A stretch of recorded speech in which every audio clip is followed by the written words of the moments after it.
Hi students, I am Nimisha and I will be teaching you the first chapter of your science textbook, Chemical Reactions and Equations. It belongs to the sub-subject Chemistry.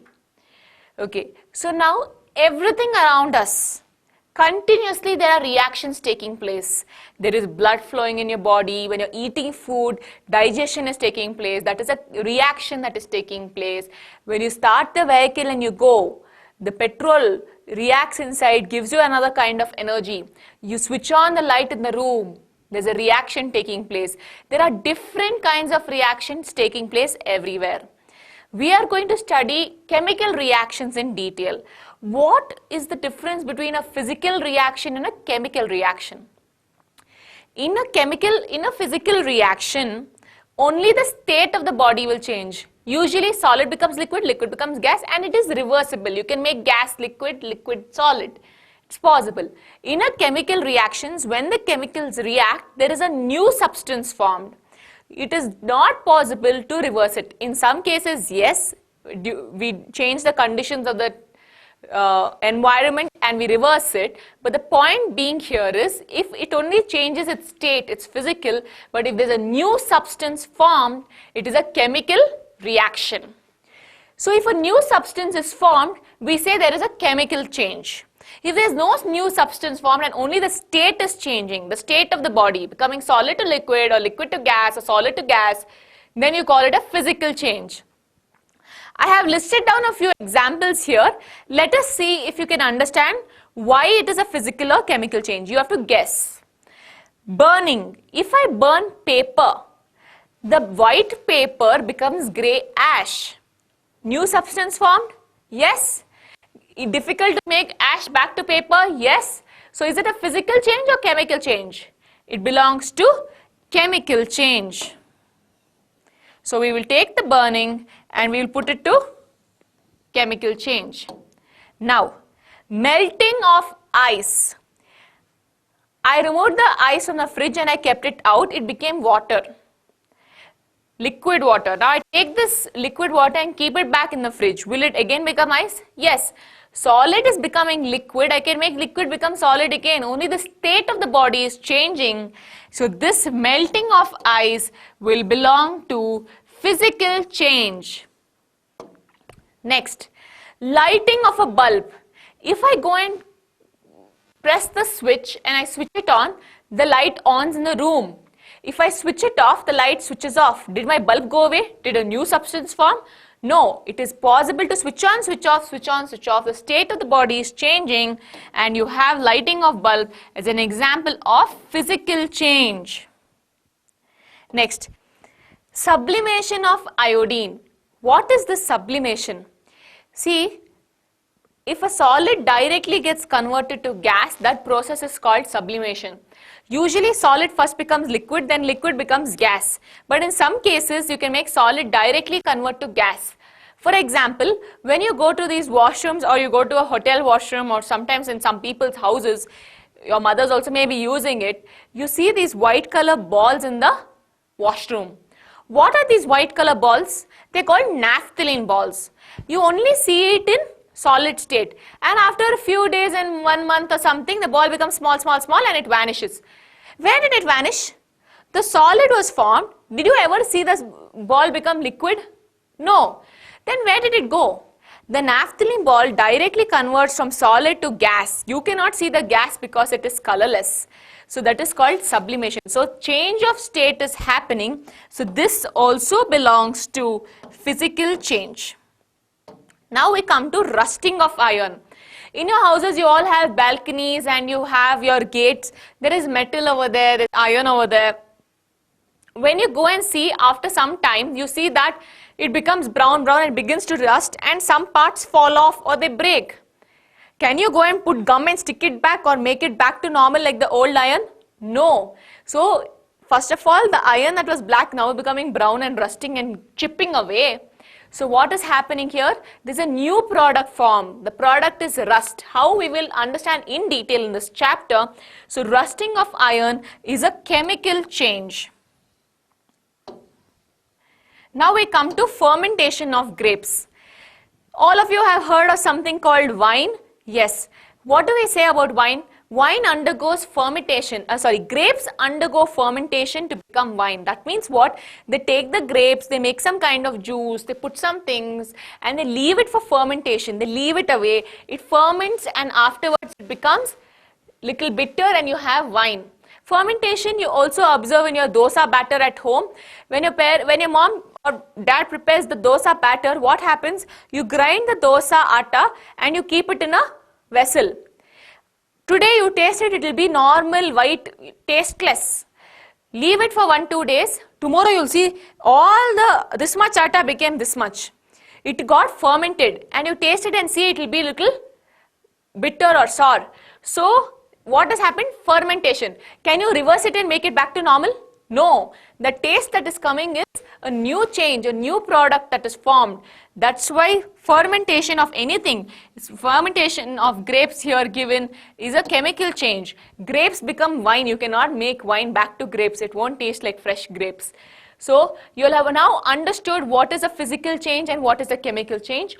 What is a chemical reaction? A reaction in which a chemical change is observed and a new product is formed is called chemical reaction. Please keep the notes with you while studying this chapter and going through my videos. It will be easier to understand the definitions given in the notes. Chemical equation. So what is this chemical equation? When I am saying that, okay, there's a metal magnesium that is reacting with an acid called hydrochloric acid. You will write metal magnesium is reacting with hydrochloric acid. It becomes very long and difficult to understand. So we use symbols. We use symbols of elements. You all have already learned symbols of different elements. For example, potassium is K, calcium is Ca, magnesium is Mg, chlorine is Cl. You all know all this. Hydrogen is H, oxygen is O. You all know all the symbols already. So when you take these symbols, make different compounds, join them, make molecules, so whoever is reacting with whom, we represent it with symbols and we make a formula out of it. So this word equation itself that you put in the form of symbols and formula is called chemical equation. So when a chemical reaction is represented not by words but by symbol and formula, then it is called a chemical equation. So now we understood we need to know the symbols to form a chemical equation. So now with the symbols you also need to know the valency to form compounds. So we will just revise the valency of all the compounds, few common compounds that we know.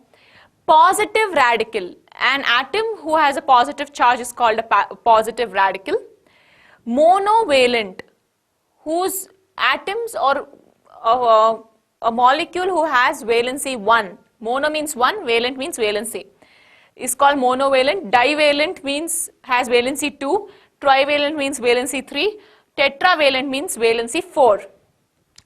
In monovalent, you have NH4 plus. NH4 plus, don't get confused. NH3 is a compound.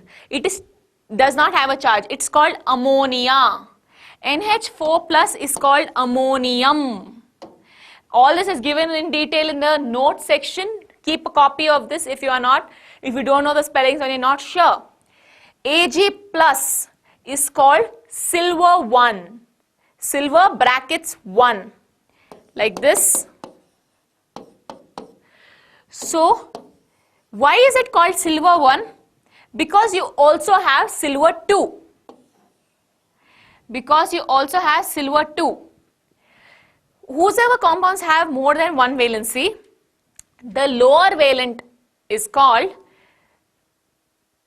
OUS is added as a suffix to the last, meaning this is known as argentis. This is known as argentic. Lower valent gets OUS, higher valent gets IC. Argentis, argentic. Cu plus copper 1, Cu2 plus copper 2. This is called cupris. This is called cupric. H plus hydrogen, lithium, sodium, potassium. Now coming to divalent, we saw argentic or silver 2. barium, calcium, cupric or copper 2, iron 2. Why iron 2? Because you have iron 3 also. So this is ferrous.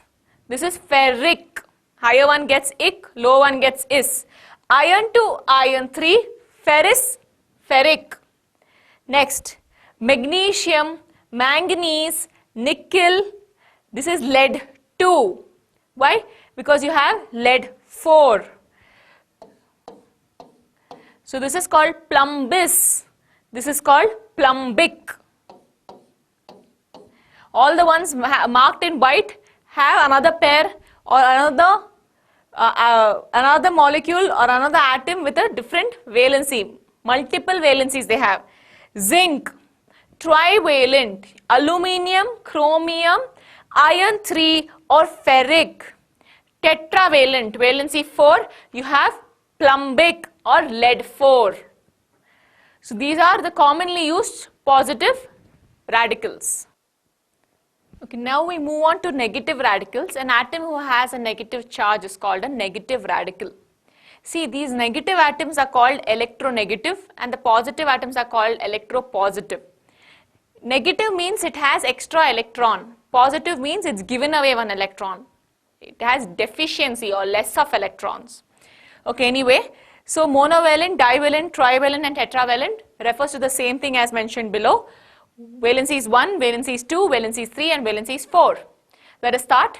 You have, this is bromine, so you don't say bromine when you put it in a compound, you say bromide, IDE. Bromide, hydride, chloride, OH minus is hydroxide, fluoride, iodide. Please keep the notes with you, it's mentioned all correctly there. NO3 minus, nitrate. NO2 minus, see oxygen is reducing. Nitrite, observe, 8 is becoming ite. HCO3 minus is called hydrogen carbonate or is also referred to as bicarbonate. Divalent, you have oxide, sulfate, O is reducing, sulfite, no O, sulfide. See all, if it's an individual atom, it gets IDE, bromide, chloride, hydroxide, iodide.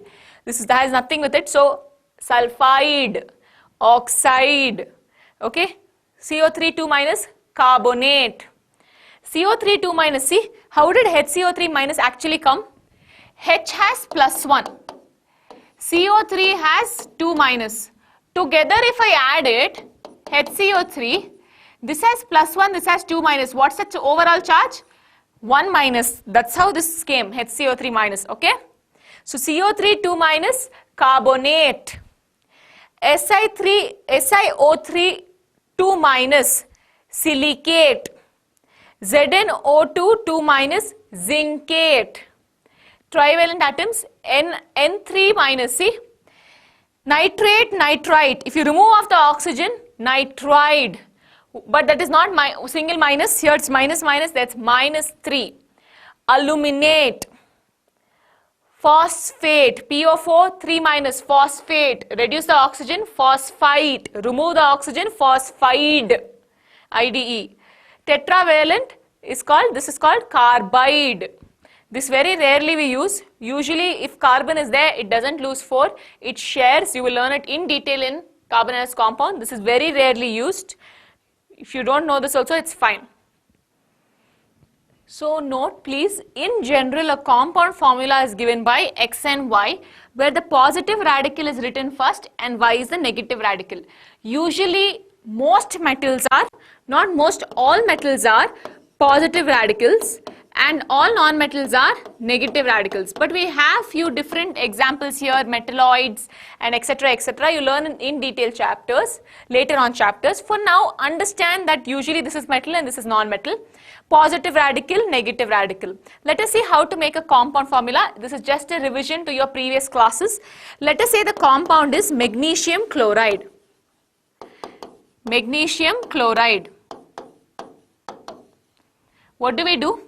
Magnesium, see the table that you just wrote, it's Mg2 plus. Chlorine is Cl minus 1 or minus 1 same. exchange the numbers. Always write positive first, then negative. Now exchange the numbers. This will become Mg2Cl. Okay. So now let us take one more example after magnesium chloride.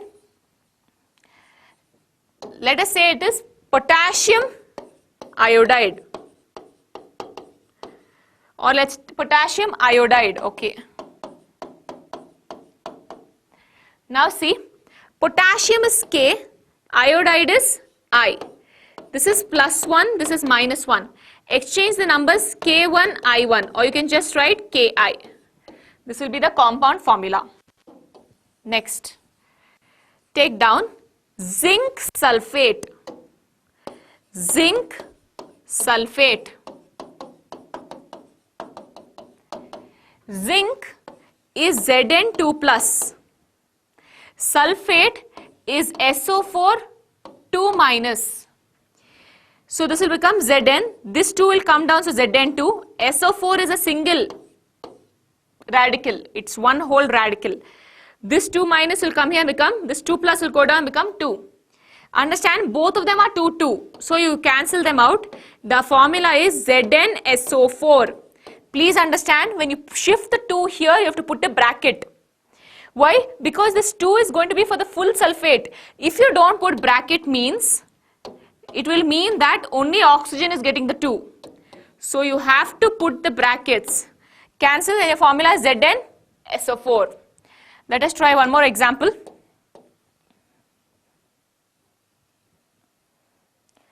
Aluminium carbonate. Aluminium carbonate.